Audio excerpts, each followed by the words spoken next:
au nord et au sud, répandant panique, terreur ou pessimisme n'est pas dû à la religion, même si les terroristes l'instrumentalisent, mais est dû à l'accumulation d'interprétations erronées des textes religieux aux politiques de faim, de pauvreté, d'injustice, d'oppression, d'arrogance.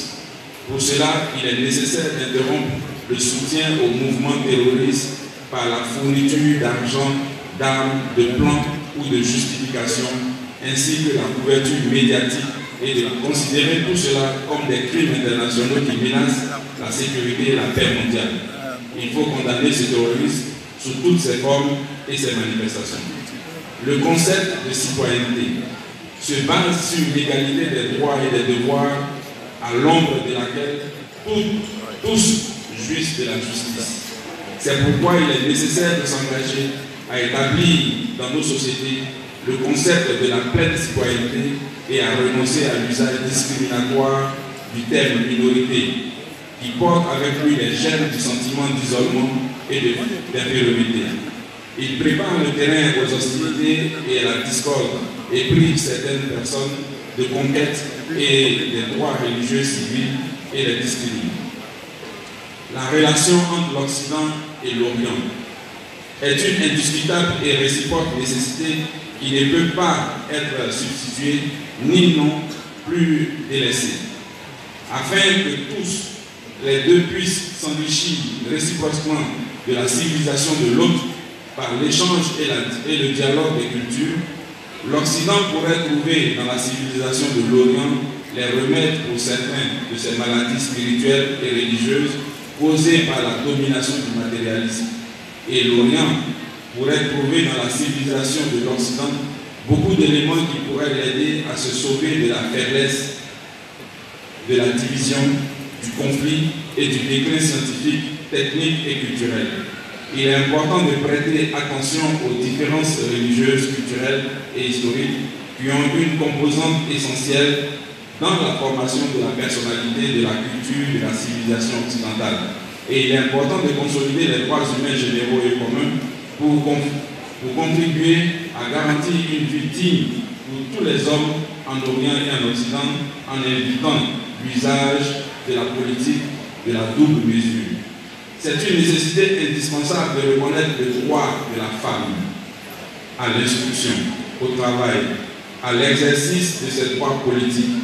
En outre, on doit travailler à la liberté, à libérer des pressions historiques et sociales contraires au principe de la foi, de la dignité. Il est aussi nécessaire de la protéger de l'exploitation sexuelle et du fait de la traiter comme une marchandise et un moyen de plaisir ou de profit économique. Pour cela, on doit cesser toutes les pratiques inhumaines et les coutumes courantes qui humilient la dignité de la femme et travailler à modifier les lois qui empêchent les femmes de jouir pleinement de leurs droits. La défense des droits fondamentaux des enfants. À grandir dans un milieu familial, à l'alimentation, à l'éducation, à l'assistance est un devoir de la famille et de la société. Ces droits doivent être garantis et préservés, afin qu'ils ne manquent pas ni ne soient refusés à aucun enfant, à aucun endroit du monde. Il faut condamner toute pratique qui viole la dignité des enfants et leurs droits. Il est important de veiller aux dangers auxquels ils sont exposés, spécialement dans le domaine digital, et de considérer comme un crime le trafic de leur innocence et toute violation de leur enfance. La protection des droits des personnes âgées, des femmes, des handicapés et des opprimés est une exigence religieuse et sociale qui doit être garantie et protégée par les législations rigoureuses et l'application des conventions internationales à cet égard. À cette fin, l'Église catholique et Al-Azhar, par leur coopération commune, déclarent et promettent de porter ce document aux autorités, aux leaders influents, aux hommes de religion du monde entier, aux organisations régionales, aux organisations internationales compétentes aux organisations de la société civile, aux institutions religieuses, aux leaders de la pensée et à s'engager à la diffusion des principes de cette déclaration à tous les niveaux régionaux et internationaux, en préconisant de les traduire en politique, en décision, en texte législatif, en programme d'études et matériaux et communication. Al-Azhar et l'Église demandent que ce document devienne objet de recherche, de réflexion dans toutes les écoles, dans les universités, dans les institutions d'éducation, de formation, afin de contribuer à créer de nouvelles générations qui portent le bien et la paix et défendent partout le droit des opprimés et des derniers. En conclusion, nous souhaitons que cette déclaration soit une invitation à la réconciliation et à la fraternité entre tous les croyants, ainsi qu'entre les croyants et les non-croyants, et entre les personnes de bonne volonté. Amen. Soit un appel à toute conscience vivante qui rejette la violence aberrante, l'extrémisme aveugle. Appel à qui aime les valeurs de tolérance, de fraternité, promues et encouragées par les religions. Soit un témoignage de la grandeur de la foi en Dieu qui unit les cœurs divisés et élève l'esprit humain. Soit un symbole de l'accolade entre l'Orient et l'Occident, entre le Nord et le Sud, et entre tous ceux qui croient que Dieu nous a créés pour nous reconnaître, pour coopérer entre nous et pour vivre comme des frères qui s'aiment. Ceci est ce que nous espérons et cherchons à réaliser dans le but d'atteindre une paix universelle dont puissent jouir tous les hommes en cette vie. Ça a été fait à Abu Dhabi le 4 février 2019, signé par Sa Sainteté le Pape François et le grand imam d'Al-Azhar, Ahmed Al-Taher. Je vous remercie.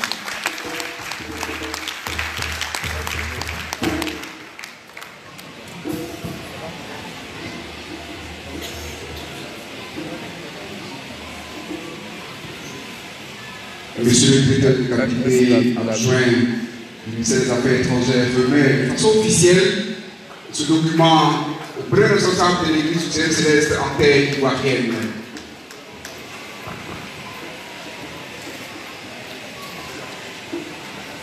Bien, merci monsieur. Nous allons poursuivre notre série d'allocutions de ce jour. En plus des autorités administratives, nous avons aussi une haute autorité religieuse. Son Éminence Pawaba Kofi, grand prêtre de la mission Teima, que je demande mon ovation très fort.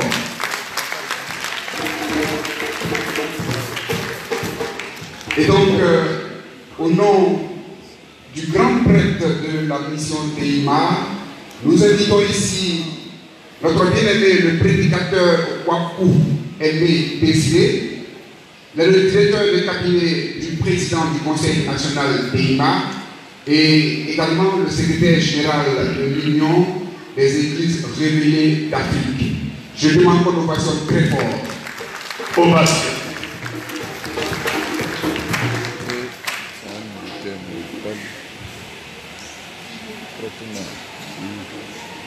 Madame la représentante du ministre de l'administration du territoire et de la décentralisation, monsieur le représentant du ministre des Affaires étrangères, monsieur le représentant de monsieur le directeur général des cultes, éminent Sapawa Bakofi Mathieu, grand prêtre de la mission des Imams,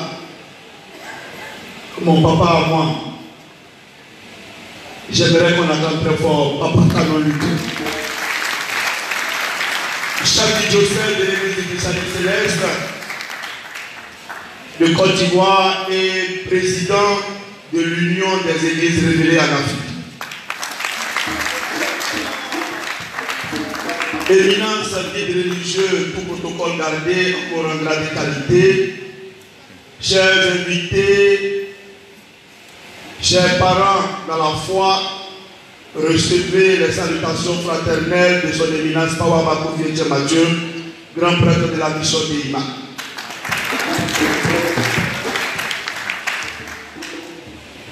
En son nom, il me revient la lourde mais exaltante mission de traduire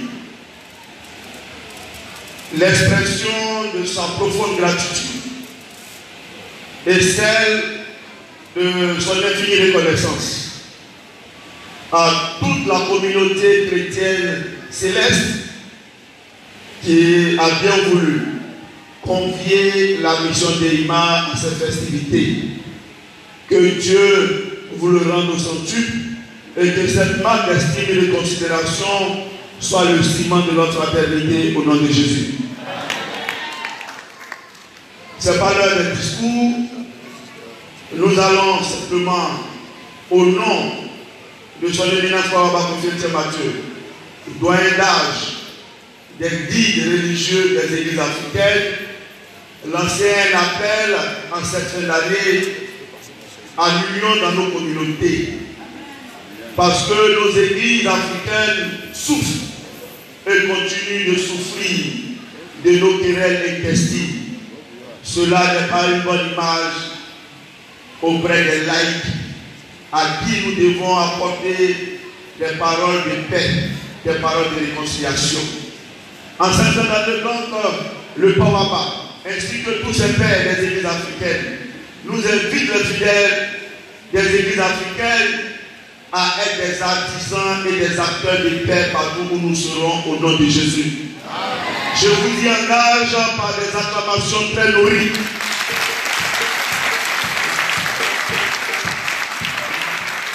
Terminer également en lançant un appel à nos autorités qui sont là, afin d'être nos interprètes auprès de leurs supérieurs, pour que, non pas dans un élan de syndicalisme religieux, demander aux autorités ivoiriennes de véritablement donner cette place de choix aux églises africaines. Or, à ces églises-là, qui ont leurs prophètes nés sur le sol africain, c'est ceux-là qui sont les garants et les dépositaires de l'acte spirituel de l'Afrique en général et de la Côte d'Ivoire en particulier. Donc, la mémoire de ces prophètes doit être honorée en donnant une place de choix à nos communautés dans les décisions, dans les grandes rencontres, que ces églises-là vraiment prennent leur place dans le concert des religions pour la paix et le développement au nom de Jésus. Je vais donc terminer en annonçant le don, le Pawaba et la communauté d'Eima. Donc, donne une enveloppe au révérend Canon Luc pour l'aider à payer un peu d'eau pour recevoir tous ces invités que nous sommes. Je vous remercie. Que Dieu vous bénisse. Bonne fête.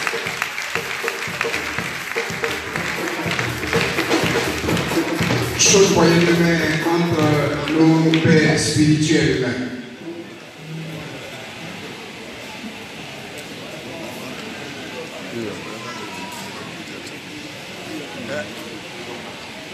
On voit là-bas. Ouais. Bien. Bien. Merci à tous nos invités. Merci de nous avoir honorés de votre présence. C'est le Dieu des cieux qui saura vous bénir. Nous allons inviter la chorale. Non? Ok. Nous allons inviter la chorale à accompagner nos invités pour être reçus par le comité d'organisation.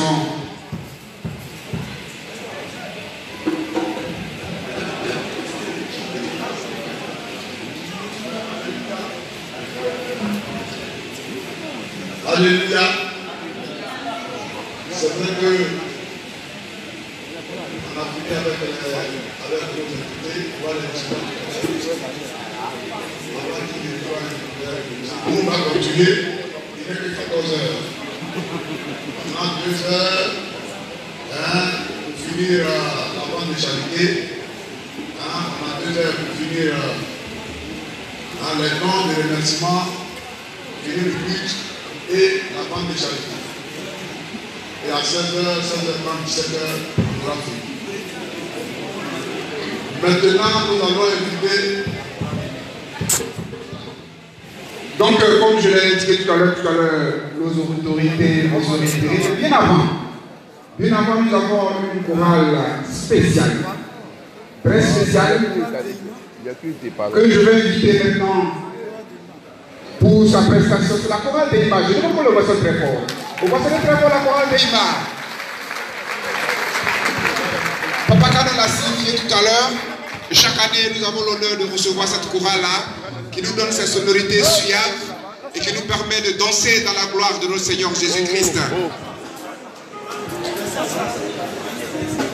Non, eux vont chanter là-bas. Ils fou.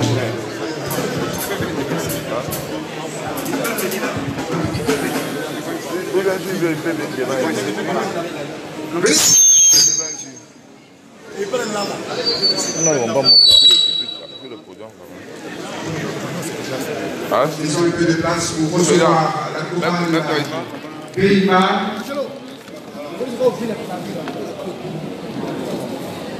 Avec-toi, président. C'est le diable, c'est ça. Le technicien est demandé d'ouvrir le technicien est demandé, s'il vous plaît. Lui, après la collaboration, c'est comme ça l'amour du. Est-ce que dedans Non, je n'avais pas dedans. Non, non, non. Non, non.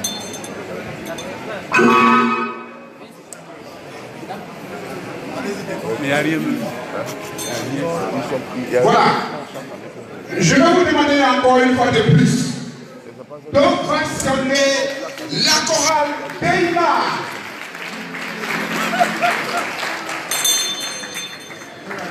Bien Valé qui est là.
Regarde, c'est fini là.